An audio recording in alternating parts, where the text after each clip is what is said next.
So I was hearing something about somebody looking at something, watching vaginas and looking at them awkwardly while they were touching themselves.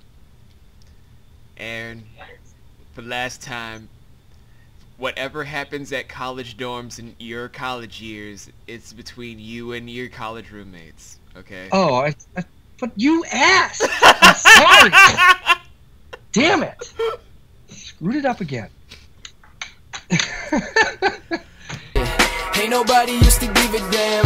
Yeah, I had to go and make a different plan. Yeah, guess who didn't get included? Even though you made me better, yo, I strictly do it for the fam. Welcome back, everyone, to What Grinds Our Gears. Oh, it sounded like the dog from fucking Penelope Pit Stop.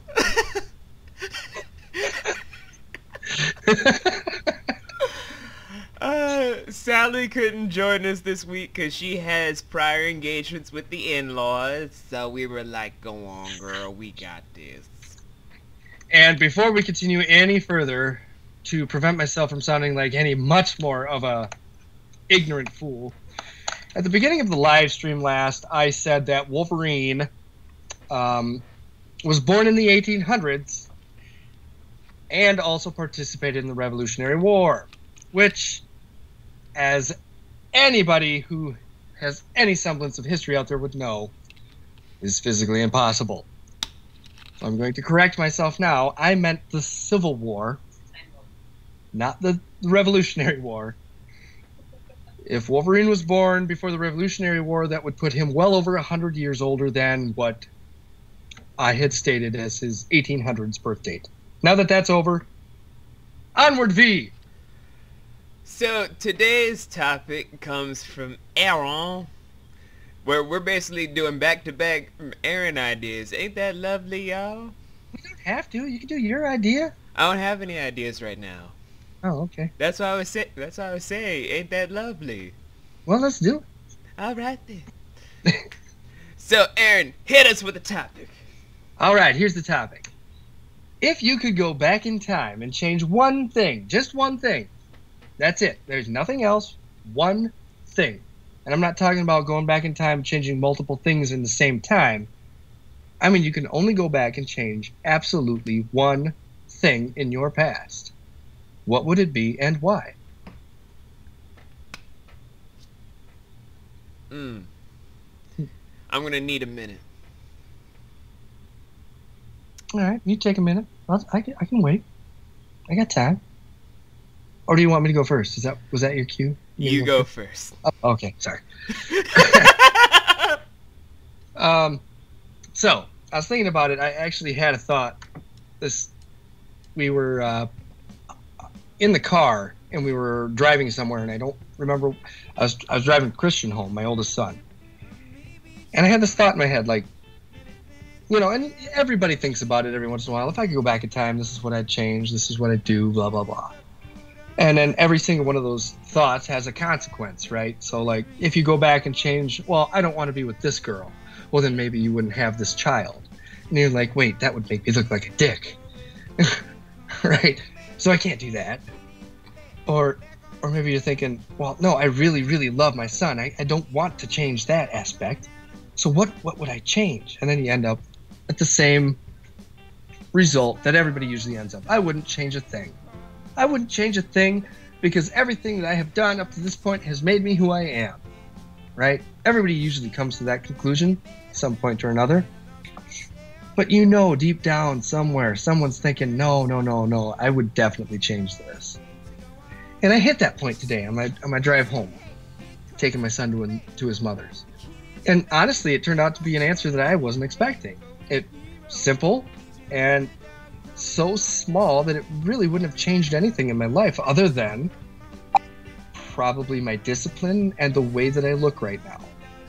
And I'll just go out there. Not many of you know this. I am a black belt in karate. I got my black belt in karate when I was 12 years old. I started when I was 8. Took me 4 years to do. I got my black belt when I was 12.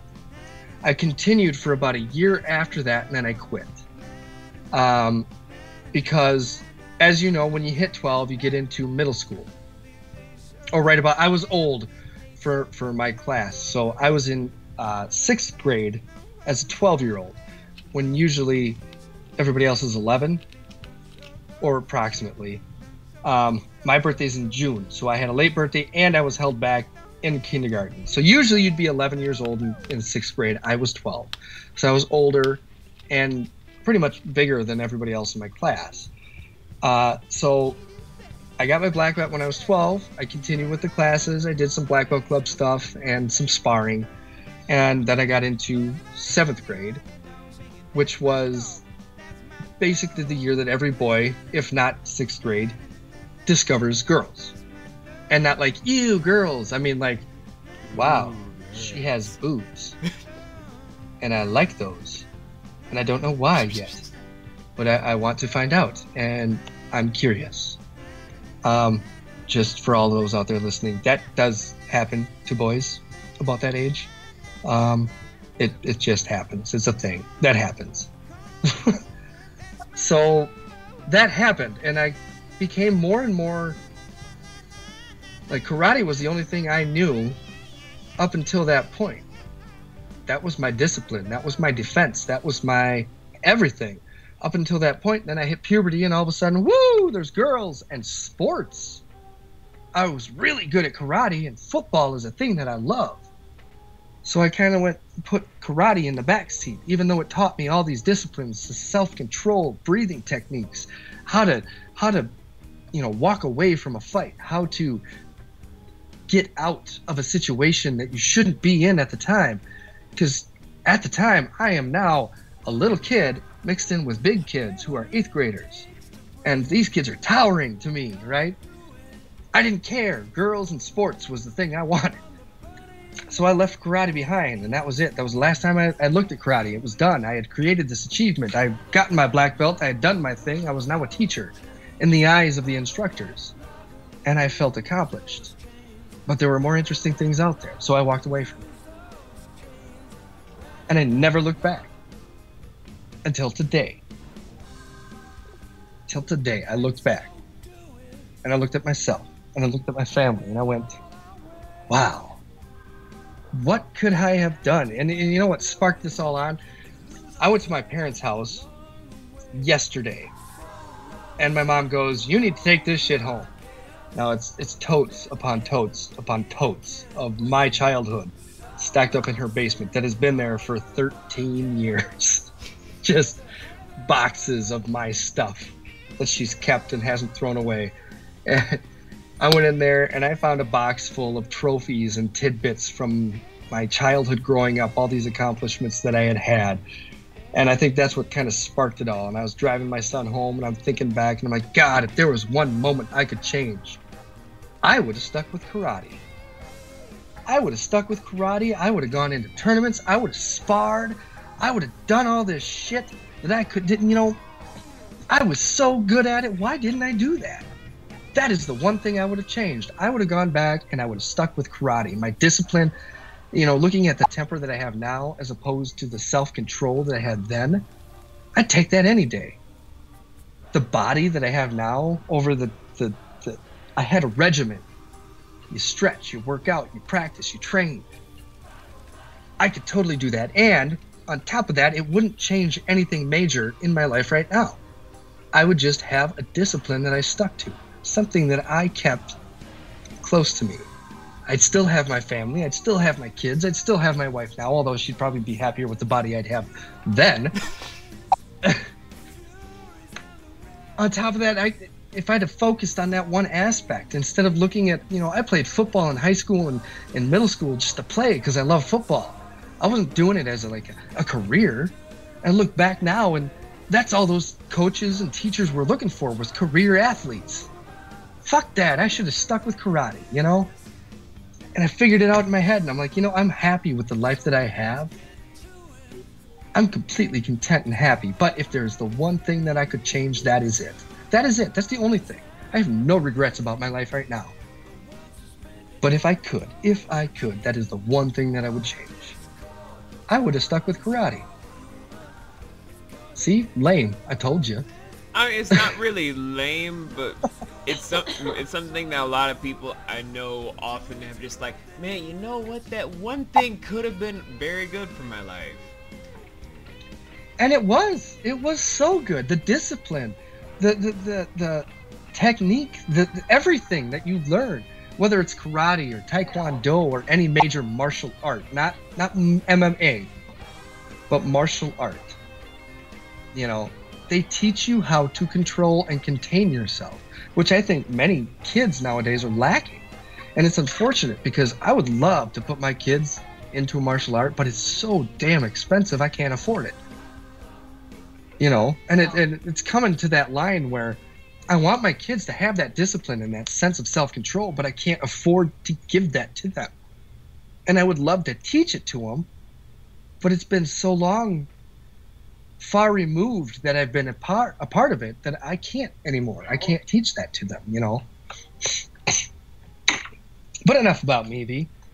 You've had about 10 minutes now to think. Yeah, I have. And, the thing I honestly consider the thing that I wish I could change just slightly, since I know it won't really affect anything that I do today, it would just make a bigger circle for myself, is if I kept up being a songwriter and rapper when I was 13.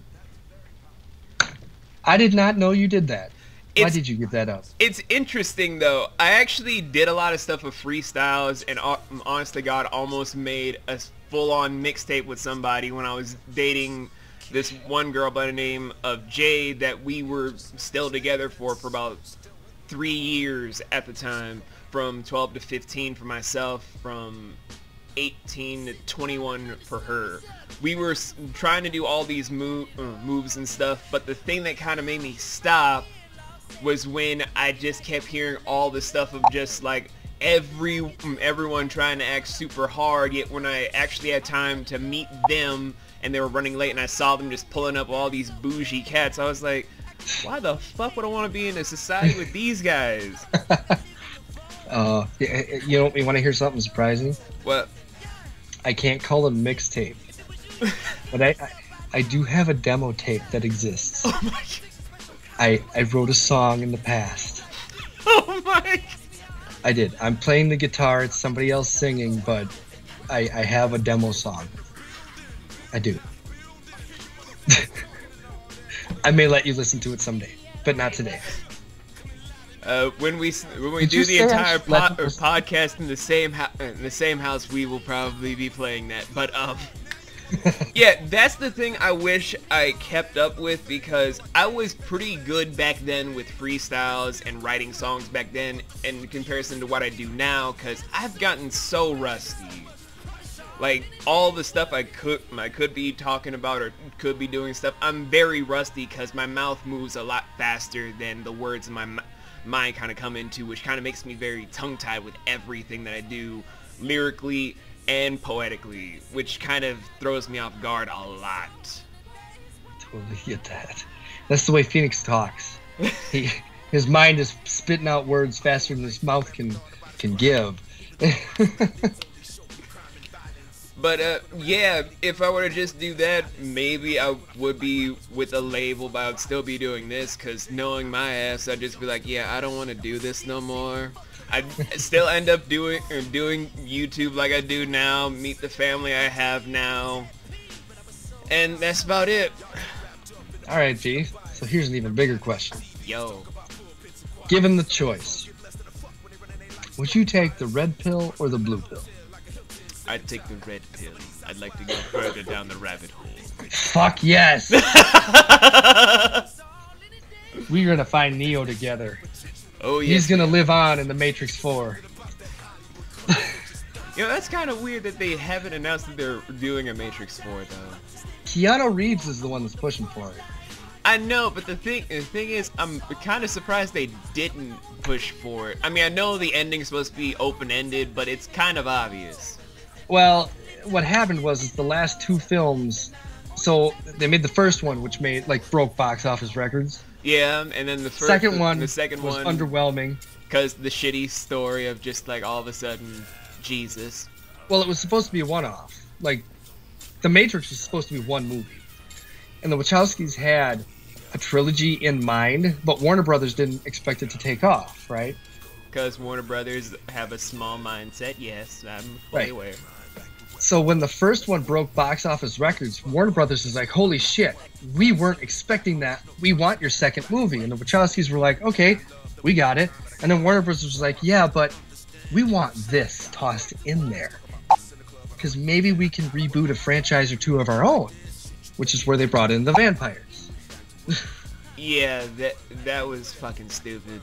Yeah, and it didn't play out. And then the third one tanked even harder than the second one. And then Warner Brothers was like, all right, enough of this. You've made us enough money, but not enough to continue. God So, damn, but Keanu Reeves is pushing for the fourth. He's like, man, I am down to do the Matrix 4. I mean, he's basically Neo in John Wick anyway, so fuck it, Well, put him back in the Matrix. But here's the conundrum for that now. At the end of the third one, you see Neo glowing, right? Mm. Or you're led to believe it's Neo glowing. It's either Neo or the machine that's glowing, one of the two. So everybody Maybe it's thought both. he's dead, right? Everybody thinks Neo's dead. There's half of the crew out there going, no, Neo's still glowing on the table. That means he can't be dead. And then here comes Keanu Reeves saying, I will totally do a fourth Matrix movie. So is Neo dead or alive? I think it's supposed to be a symbolism of he's one with the machine. He's Schrodinger's cat. He's dead and alive. Something like that. Like, he's caught in that limbo of he's human but at the same time machine. That's the thing I took away from the third film, while also getting high as balls, because that's the only way I can watch that shit. That's why he could stop the machines in the real world at the same time beating Agent Smith.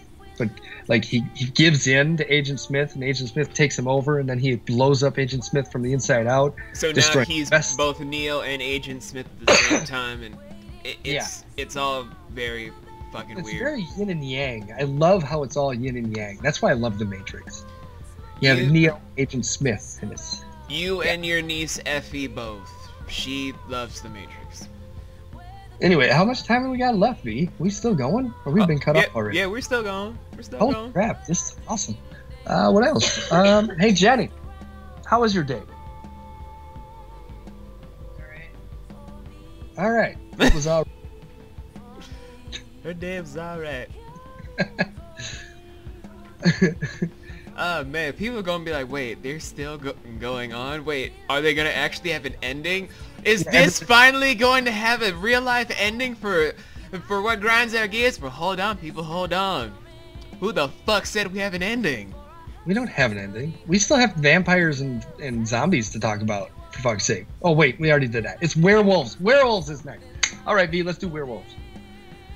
Okay, but first step is first, Aaron. There's just one key question that we have not yet asked everyone in the world that could probably shatter all of reality. Are you ready for the question? I'm ready. Okay, the question is this. You